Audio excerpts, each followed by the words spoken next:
and take a trip on my time machine. Time machine. Oh, oh, oh, oh. Yo, what up, homies? It's your man, Alex Morton, coming at you live from the workshop. Today, I want to do two things. Number one, I want to show you how to make a yo-yo for basically next to nothing and as simple as possible using this drill press right here. And at the same time, I want to announce officially a new yo-yo, a new wood yo-yo. Along the same lines as one of my very first wooden fixed axle yo-yos called the Traveler. So today, let's dive into some freshly dirty history on this drill press. All right, guys. So this drill press, near and dear to my heart, is the same drill press that I commandeered off my brother on the back porch when I first started. I took a chance at making some very simple, basic yo-yos that I took a hole saw bit. I just found what I had laying around, or found just what I could, and gave it a shot.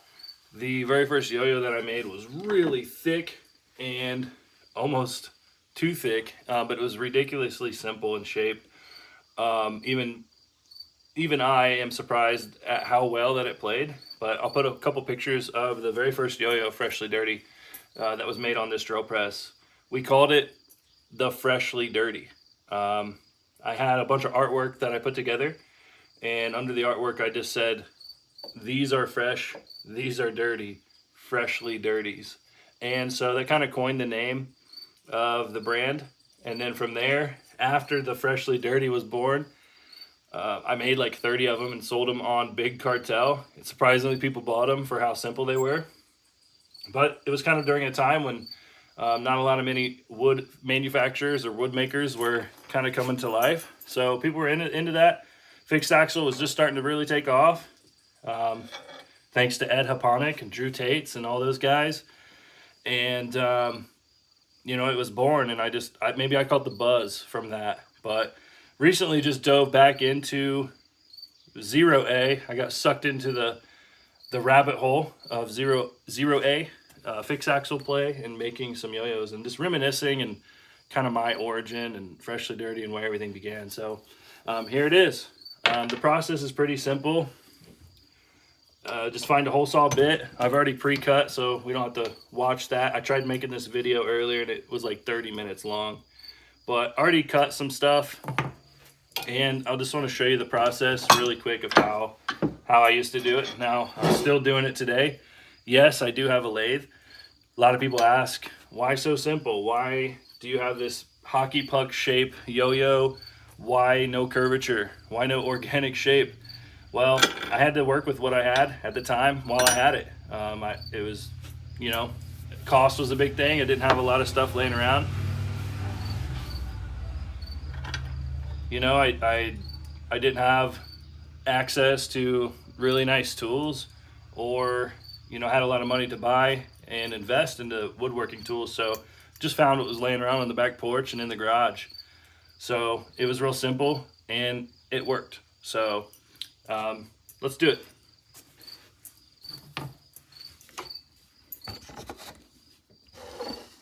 All right, now that I got you down here at the press, just want to show you guys some of the things that I used.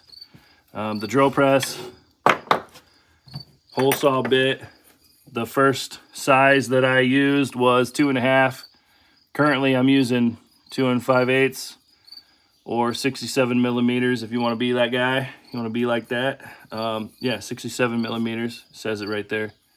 But hole saw with a 1/4 inch pilot bit and a good hole saw that has an arbor so you can change the size.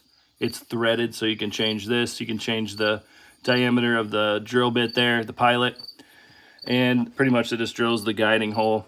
And that guiding hole is what I use on the wood to kind of keep everything in line. And it's kind of my jig, if you will. It just keeps everything centered and dead on. Then what I do is I found a 1/4 inch bolt and nut.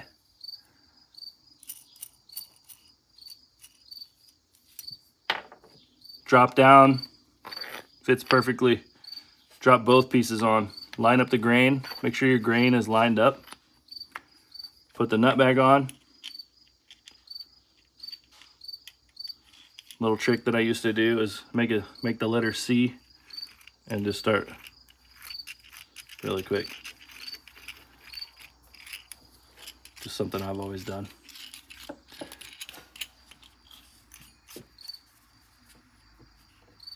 Find a good spot where you would think the grain looks awesome. Tighten it down. Then throwing it up in the drill press. Make sure that's hand tight. Take your chuck key.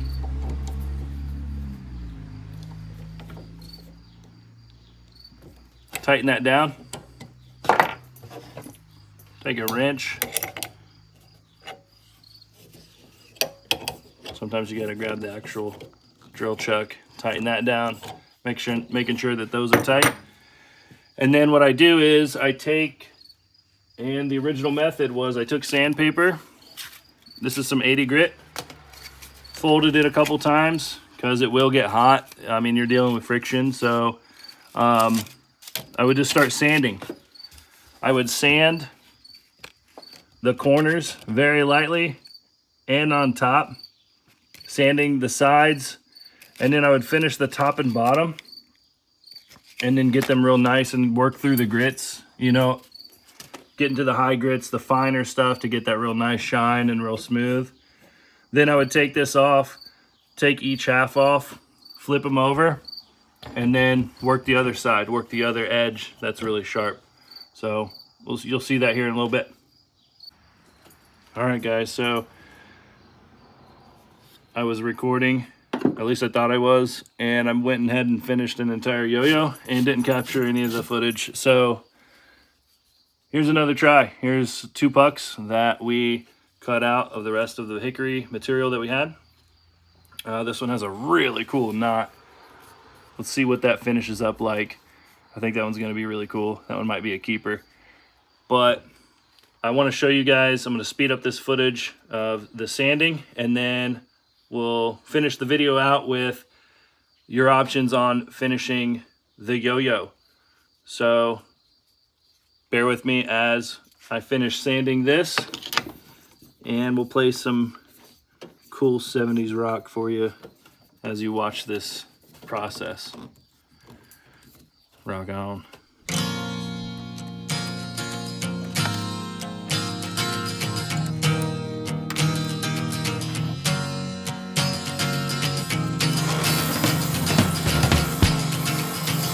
I'm gonna take a trip on my time machine. Time machine, you know, whoa, whoa, whoa, whoa, whoa, whoa. Oh, what I mean.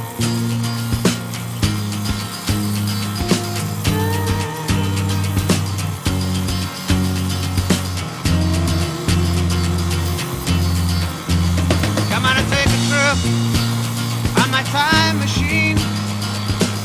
Time machine, you know, whoa, whoa, whoa, whoa, whoa, whoa. You know what I mean.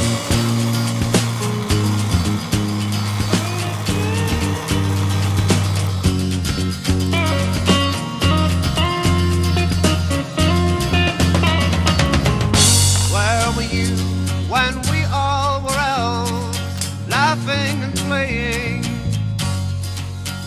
just seeing our hearts out? Come on and take a trip on my time machine. Time machine, you know, whoa, whoa, whoa, whoa, whoa, whoa. You know what I mean.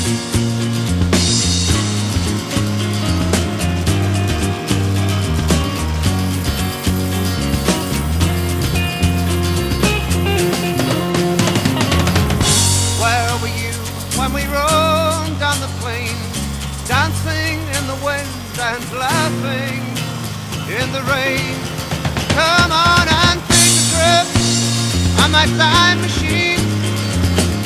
Time machine, you know. Whoa, whoa, whoa, whoa, whoa. You know what I mean.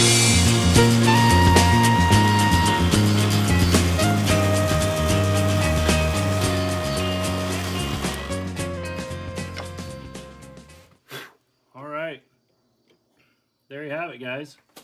So our yo-yo is finished in sanding. Maybe even hit it with a nice cheesecloth to finish it up as it's sanding. In the past, I've known to take some head sweat and just like put the, get it shined up, get the rest of that dust off. But from there, I don't really put any finish. I don't put any wax or oil, any kind of varnish or any sealant on it. I just let the good old hand sweat make the patina. But you can make it however you want to make it.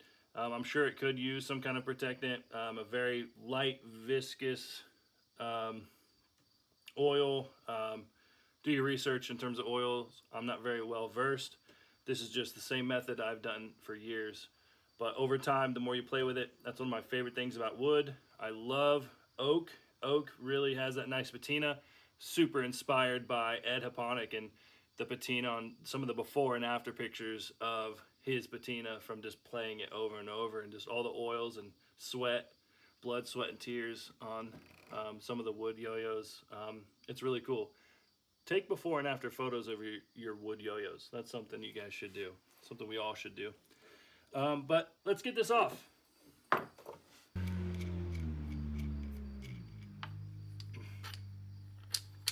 So yeah.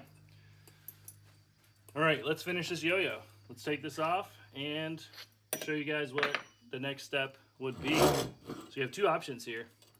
First option is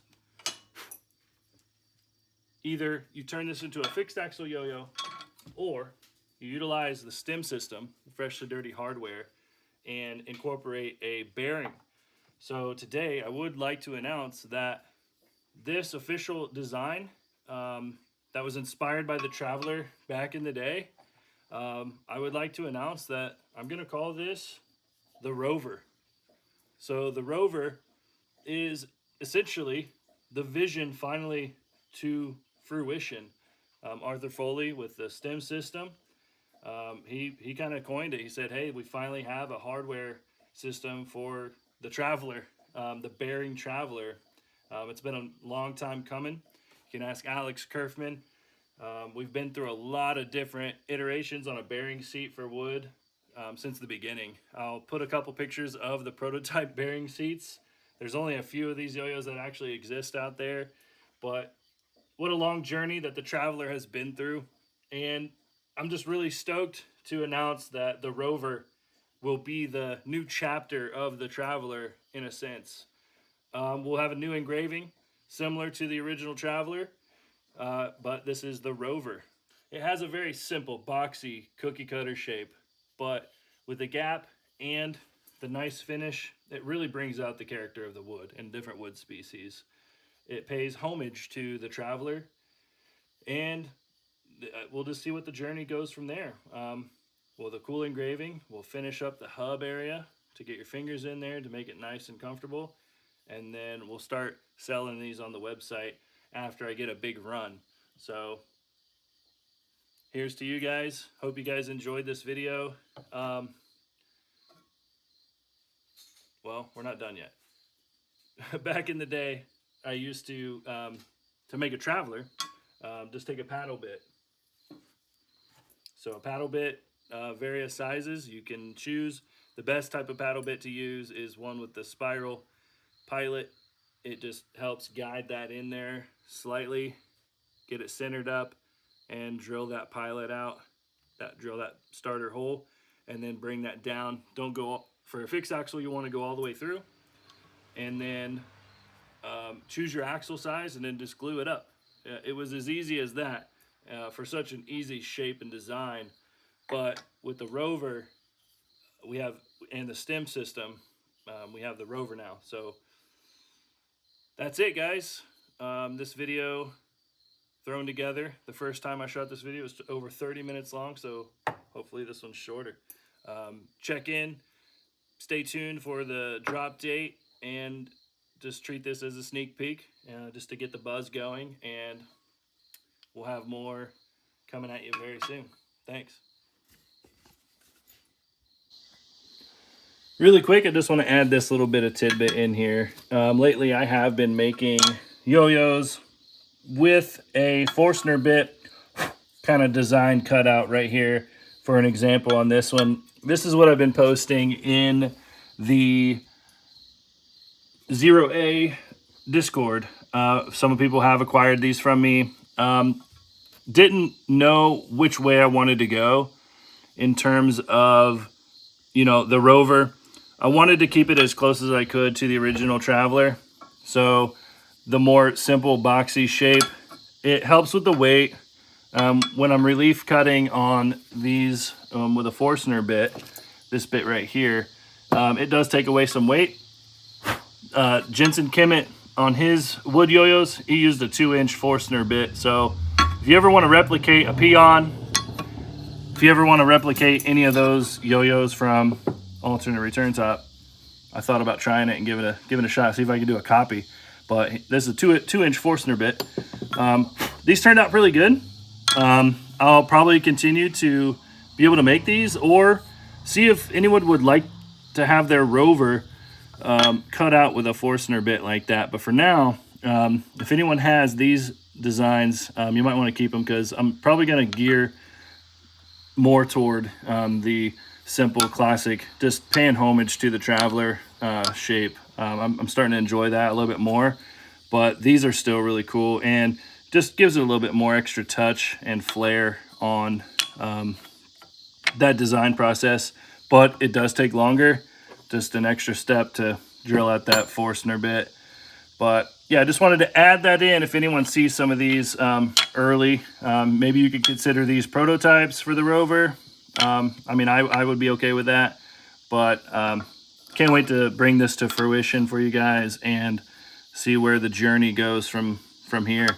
I'll be working on an artwork and logo for the Rover and just paying homage. So that'll do it for me, dudes. See ya.